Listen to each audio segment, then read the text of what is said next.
65 to 80% of the time, I guess. Divorce rate among college grads is 50%. How to decrease the Canadian divorce rate? Well, that's the million-dollar question, I guess.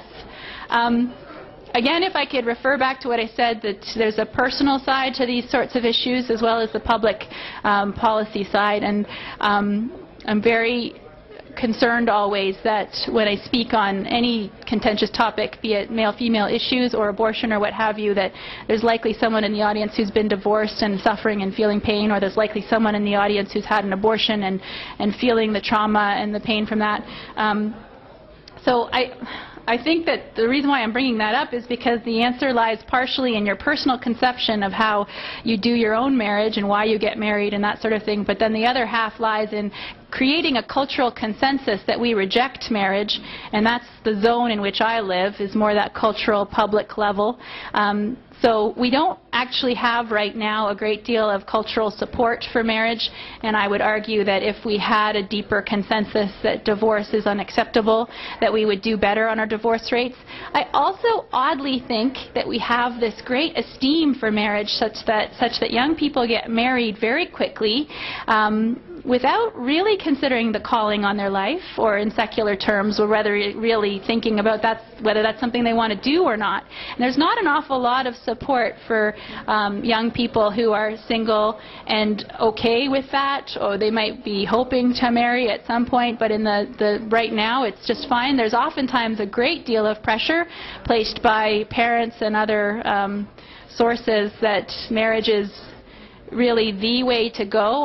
I wish that would diminish a bit, but I don't know, that would be a whole new talk. So it's an excellent question, and I will ponder it for the next Theology on Tap.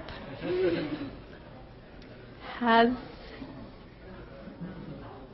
the impact of contraception on relations between men and women been generally positive or negative? I think we already covered that off. I believe it's been very negative. I believe it creates a barrier between men and women. I believe it creates less reasons to talk between men and women in relationship, not more, so that's always a bad thing.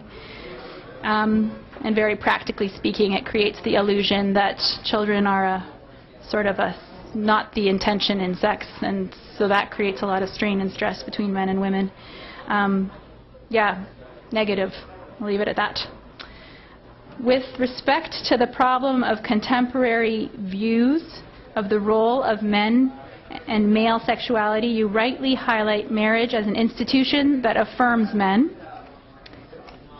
How do you understand the value of male celibacy, clerical celibacy in the Roman Catholic Orthodox tradition for men, a vocation largely viewed in society as disordered? Well, that goes to my notion that if you're single and okay with that, then we shouldn't be devaluing that. And I think that if anybody is celibate because they feel called to be so, that's not disordered, but rather precisely what that person ought to be doing. Perhaps a Roman Catholic might be better at answering that question, but I have a deep respect and regard for priests who dedicate their lives to God and service of the Church. So certainly, you know, our culture is post-Christian, is the bottom line. So we hold many things that are actually deeply worthwhile and meaningful. We hold them in disregard, but that would be all the more reason for people such as myself to hold them in high regard. So that's how I would view that.